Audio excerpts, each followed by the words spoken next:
Falando um pouco sobre interface de rede elástica. Então, rede elástica é uma interface de rede virtual que você pode anexar a uma instância, separar da instância e anexar a outra instância para redirecionar o tráfego. Seus atributos seguem quando são reanexados a uma nova instância. Eles a seguem, né? Cada instância em sua VPC tem uma interface de rede padrão que recebe o endereço IPv4 privado do intervalo de endereços IPv4 de sua VPC, tá? Então, uma interface é uma interface de rede virtual. Você então anexa ou desanexa uma instância, né? Uma VPC, né? E isso leva os atributos dessa interface elástica, tá?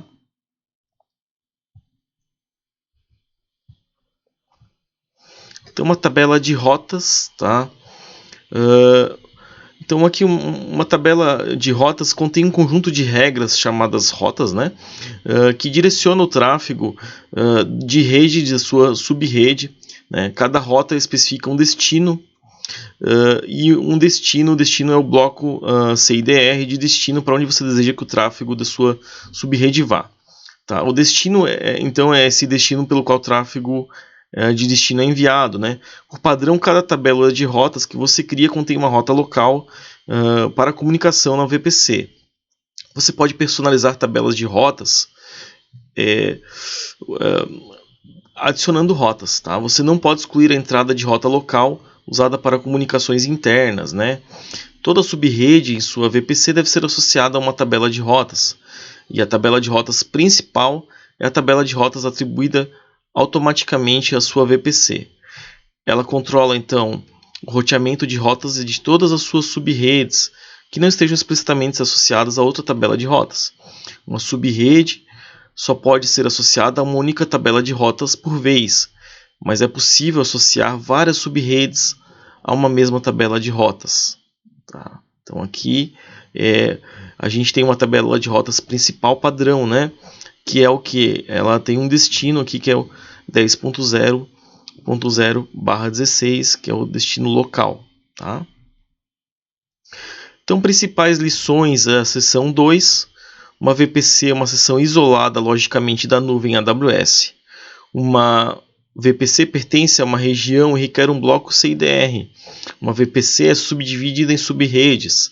Uma subrede pertence a uma zona de disponibilidade e requer um bloco CIDR. As tabelas de rotas controlam o tráfego de uma subrede. E as tabelas de rotas têm uma rota local integrada. Você adiciona outras rotas à tabela e não é possível excluir a rota local. Seção 3. Vamos falar aqui de redes VPC.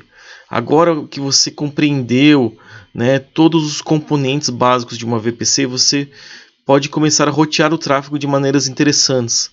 Nessa seção você aprenderá sobre as diferentes opções de rede. Aqui falando um pouco de gateway da internet. Então, gateway da internet é um componente da VPC escalável, redundante e altamente disponível, que permite a comunicação entre instâncias na VPC e a internet. Um gateway da internet tem duas finalidades. Então, fornecer um destino nas tabelas de rotas da VPC para tráfego roteável pela internet e executar a conversão de endereços de rede para instâncias que recebem endereços IPv4 públicos. Para tornar uma subrede pública, anexe um gateway da internet à VPC e adicione uma rota à tabela de rotas para enviar tráfego não local por meio do gateway da internet para a internet, que é 0.0.0/0. Vocês lembram disso, né? Então aqui uma tabela de rotas da subrede pública, né? Gateway de tradução de endereços de rede, ou NAT. Um gateway de conversão de endereços NAT então permite que instâncias de uma subrede privada se conectem na internet, né, ou a outros serviços da AWS, mas impede que a internet inicie uma conexão com essas instâncias, aumentando um pouco também a questão da segurança. Então, para criar um NAT, né, você deve especificar uma subrede pública na qual o gateway NAT residirá e também é necessário especificar um endereço IP elástico para associá-la ao gateway NAT ao criá-lo, né? Depois de criar um gateway NAT, você deverá atualizar a tabela de rotas associada a uma ou mais subredes privadas para apontar o tráfego vinculado à internet para o gateway NAT. Assim, as instâncias em suas subredes privadas podem se comunicar com a internet. Você também pode usar uma instância NAT em uma subrede pública em sua VPC, em vez de um gateway NAT. Tá? No entanto, um gateway NAT é um serviço NAT gerenciado que fornece melhor disponibilidade, maior largura de banda e menos esforço administrativo. Para casos de uso comum, a AWS recomenda que você use então um gateway NAT em vez de uma instância NAT. Consulta a documentação da AWS para ter mais detalhes, né, sobre essa utilização. Compartilhamento da VPC. Então, o compartilhamento da VPC permite que os clientes compartilhem subredes com outras contas da AWS na mesma organização, no AWS Organizations, né? O compartilhamento de VPC permite que várias contas da AWS criem recursos de aplicativos como instâncias do Amazon EC2, bancos de dados do Amazon Relational Database Service, o Amazon RDS, clusters do Amazon Redshift e funções do AWS Lambda, em VPCs compartilhadas, né, e gerenciadas de maneira centralizada. Tá? Nesse modelo, a conta proprietária da VPC, né, o VPC proprietário, compartilha uma ou mais subredes com outras contas participantes que pertencem à mesma organização, né, no AWS Organizations. Depois que uma subrede então, é compartilhada, os participantes podem visualizar, criar, modificar e excluir seus recursos de aplicativos nas subredes compartilhadas com eles. Os participantes então não podem visualizar, modificar ou excluir recursos pertencentes a outros participantes ou proprietários da VPC. Lembrando então, o compartilhamento de VPC ele oferece vários benefícios, né? Separação de responsabilidade, né? Porque a gente cria uma VPC controlada centralmente, né? Faz roteamento, alocação de endereço IP centralmente. Isso facilita essa separação de responsabilidade. Propriedade, né? Os proprietários de aplicativos continuam a ter recursos, contas e grupos de segurança. Grupos de segurança. Os participantes do compartilhamento de VPC podem fazer referência aos IDs de grupos de segurança uns dos outros. E eficiências, né? Então, densidade mais alta em subredes, uso eficiente de VPNs e AWS Direct Connect. Então, são algumas vantagens aí, tá? Agora, o emparelhamento de VPC. Uma conexão de emparelhamento de VPC é uma conexão de rede entre duas VPCs, tá? Que permite então rotear o tráfego entre elas de forma privada. Instâncias em qualquer VPC podem se comunicar umas com as outras como se estivessem na mesma rede. Você pode criar uma conexão de emparelhamento da VPC entre suas próprias VPCs com uma VPC de outra conta da AWS ou com uma VPC em uma região diferente da AWS, tá? Isso é uma questão importante, tá? A configuração, ao configurar a conexão de emparelhamento, você cria regras na tabela de rotas para permitir então que as VPCs se comuniquem entre si por meio do recurso de emparelhamento. Então, e o emparelhamento de VPC tem algumas restrições, tá? Os endereços IPs não podem se sobrepor. O emparelhamento transitivo não é compatível. Então, por exemplo, se você tem 3 VPCs, A, B e C, o VPC A está conectado à VPC B e a VPC A está conectada à VPC C. Então, a VPC B não está conectada à VPC C implicitamente. Para conectar a VPC B à VPC C, você tem que estabelecer explicitamente essa conectividade. Isso é importante lembrar, tá? E você pode ter apenas um recurso de emparelhamento entre as mesmas duas VPCs. Agora, vamos falar um pouco então sobre VPN.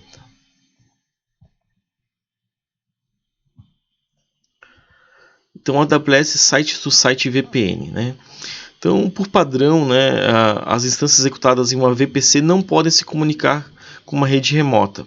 Então, para conectar a VPC à rede remota, a gente precisa criar uma rede privada virtual, uma VPN, né? Então você cria um novo dispositivo de gateway virtual, né, chamado de gateway de rede privada virtual, ou VPN, e anexa a VPC. Define então a configuração do dispositivo VPN ou do gateway do cliente, né? O gateway do cliente não é um dispositivo, mas um recurso da AWS que fornece informações à AWS sobre o seu dispositivo VPN. Crie uma tabela de rotas personalizada para apontar o tráfego vinculado do data center corporativo para o gateway VPN. Né? Também pode atualizar e deve atualizar, né, as regras do grupo de segurança. Tá? Estabelecer uma conexão do site VPN da AWS para vincular os dois sistemas. E por último, então, configurar roteamento para passar o tráfego pela conexão. Então, isso vocês também podem ver mais na documentação da própria AWS como que funciona, certo?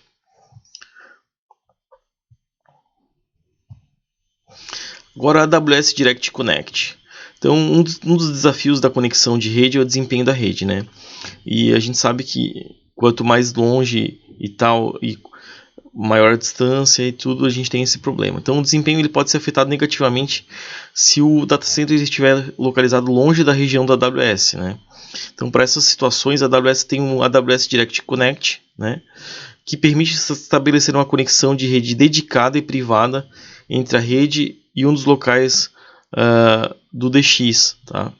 Então essa rede privada pode reduzir os custos de rede, né, aumentar a taxa de transferência de largura de banda e fornecer uma experiência de rede mais consistente do que as conexões baseadas na internet. Claro que isso tem um custo, né? Então o DX usa Virtual Local Area, né, VLANs, redes locais virtuais, 802.1Q de padrão aberto, tá, para fazer essa conexão.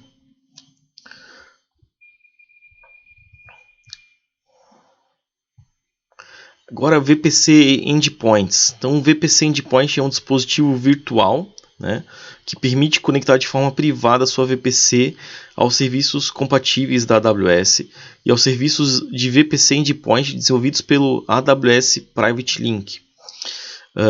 Uma conexão com esses serviços não exige um gateway de internet, né, um dispositivo NAT, uma conexão VPN ou uma conexão do AWS Direct Connect. As instâncias na sua VPC não exigem que endereços IPs públicos se comuniquem com recursos no serviço.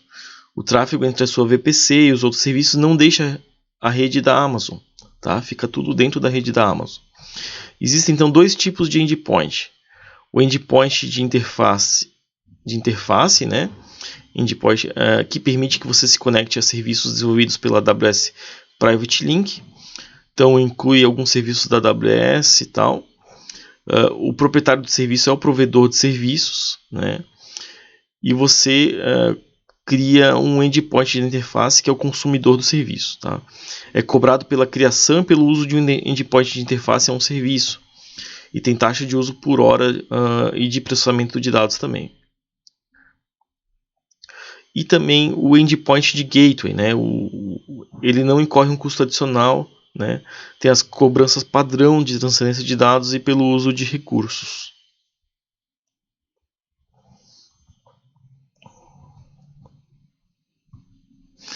O AWS Transit Gateway, né? Então você pode configurar suas VPCs de várias maneiras, aproveitar várias opções de conectividade de gateways.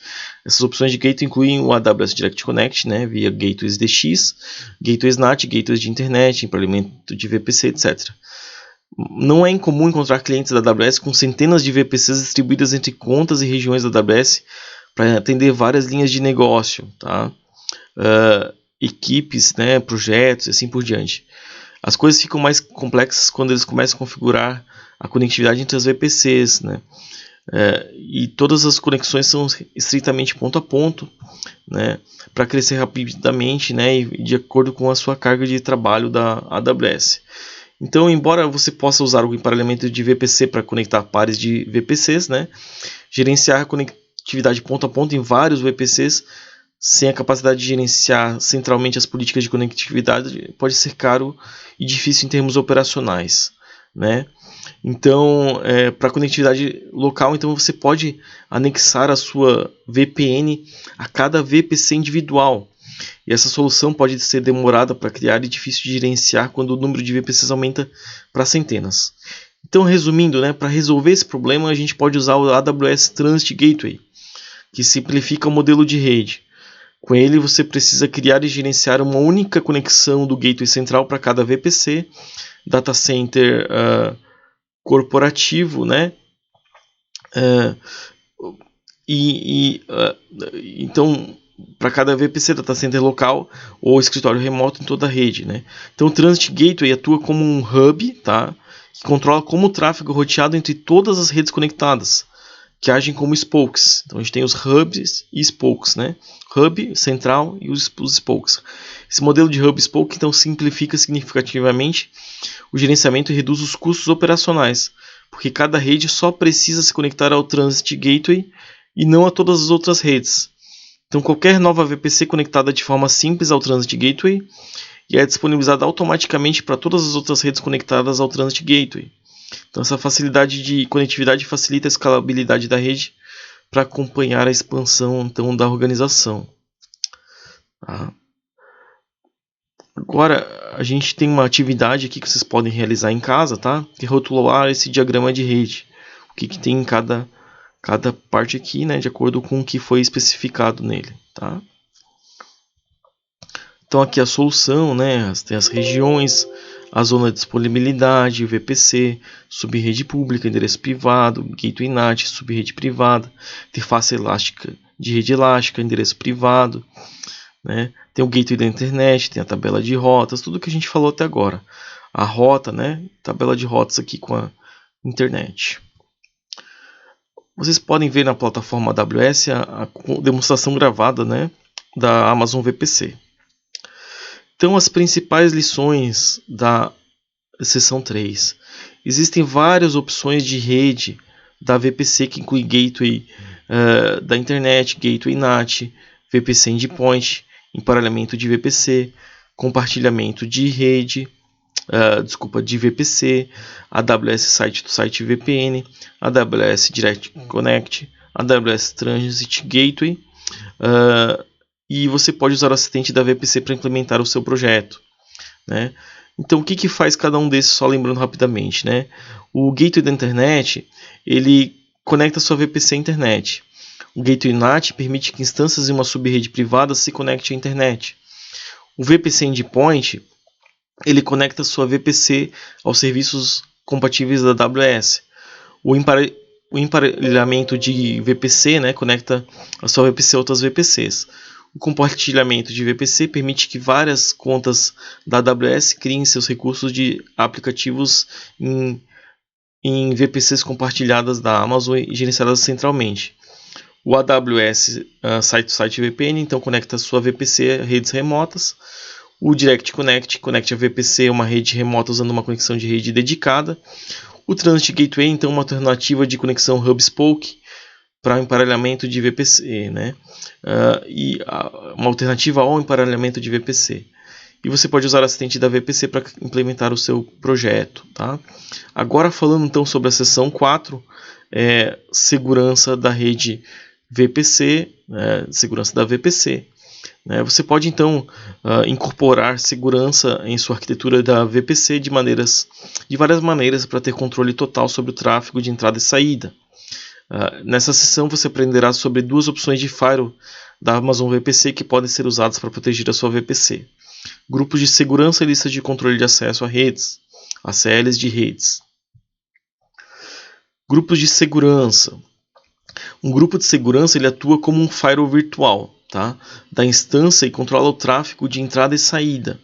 Os grupos de segurança atuam no nível da instância, não no nível da subrede. Portanto, cada instância em uma subrede na VPC pode ser atribuída a um conjunto diferente de grupos de segurança. No nível mais básico, um grupo de segurança é uma maneira de filtrar o tráfego direcionado às suas instâncias.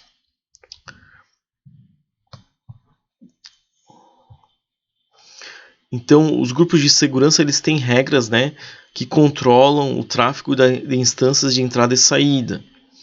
Quando você cria um grupo de segurança, ele não tem regras de entrada. Portanto, nenhum tráfego de entrada originado de outro host é permitido, né? Até que você adicione regras de entrada ao grupo de segurança. Tá? Isso, então, é uma segurança por padrão da AWS. Então, você tem que adicionar as regras de entrada.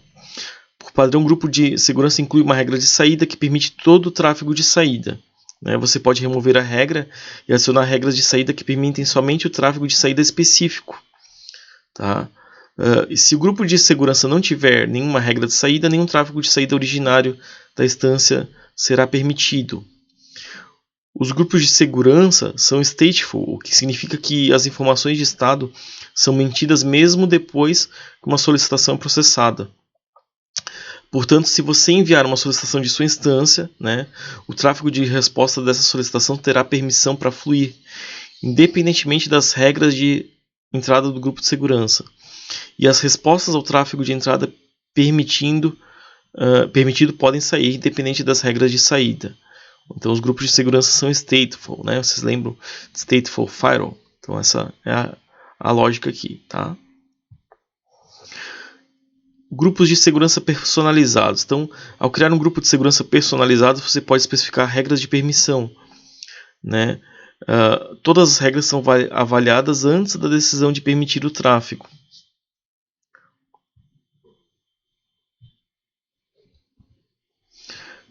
Listas de controle de acesso à rede, ACLs. Então, uma lista de controle de acesso à rede, ACL, é uma camada opcional de segurança para a Amazon VPC. Tá? Ela atua como um firewall para controlar o tráfego de entrada e saída de uma ou mais subredes. Para adicionar outra camada de segurança à sua VPC, você pode configurar ACLs de rede com regras semelhantes às dos seus grupos de segurança. Então, toda subrede em sua VPC deve ser associada com uma ACL de rede. Se você não associar explicitamente uma subrede a uma ACL de rede, as subredes serão associadas automaticamente com a ACL da rede padrão. Você pode associar uma ACL de rede a várias subredes, porém uma subrede pode ser associada a apenas uma ACL de rede por vez. Quando uma ACL de rede é associada a uma subrede, a associação interior é removida.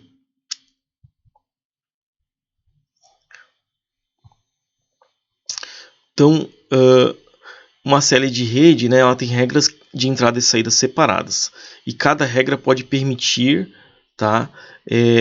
ou rejeitar o tráfego. Sua VPC já vem com uma ACL de rede padrão modificável. Por padrão, ela permite todos os tráfegos de IPv4 de entrada e saída, e se aplicável o tráfego IPv6. A tabela mostra uma ACL de rede padrão. As ACLs de rede são stateless, o que significa que nenhuma informação sobre uma solicitação é mantida depois que ela é processada.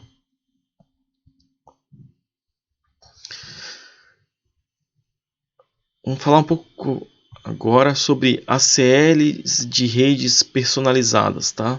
Então você pode criar uma ACL de rede personalizada e associá-la a uma subrede. Por padrão, enquanto você não adicionar regras, toda ACL de rede personalizada negará todo e qualquer tráfego de entrada e saída. Uma ACL de rede contém uma lista numerada de regras que são avaliadas em ordem, começando com a regra de menor número, e o objetivo é determinar se o tráfego é permitido para dentro ou para fora de qualquer subrede associada à ACL de rede.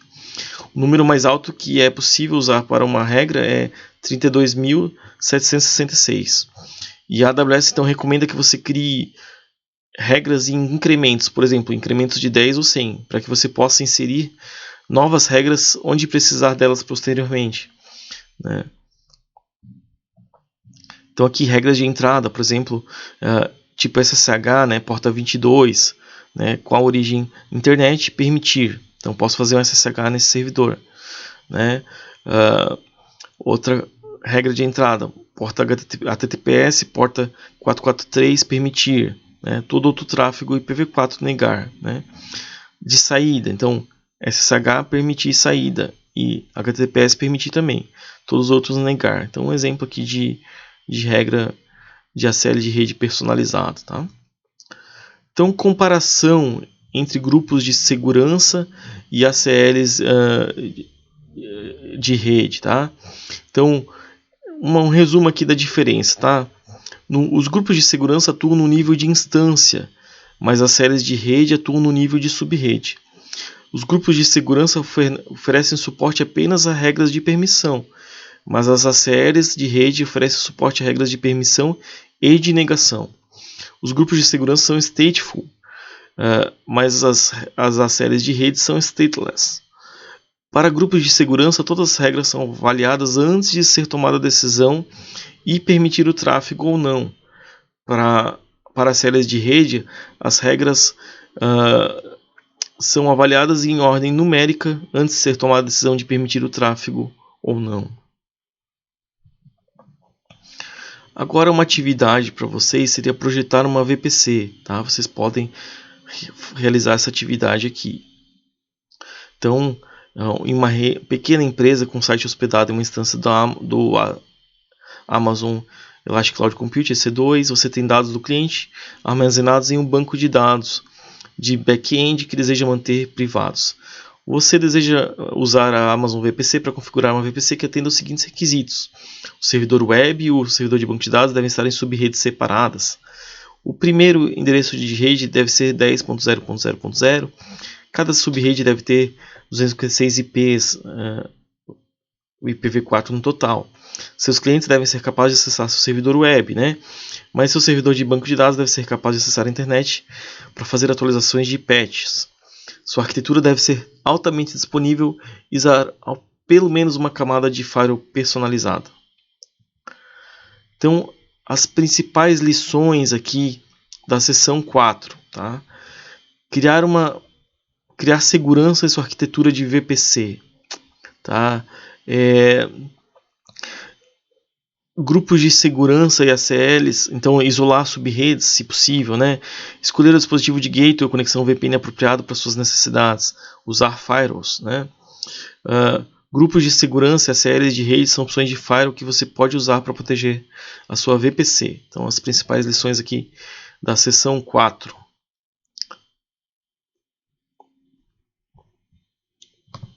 Certo, pessoal?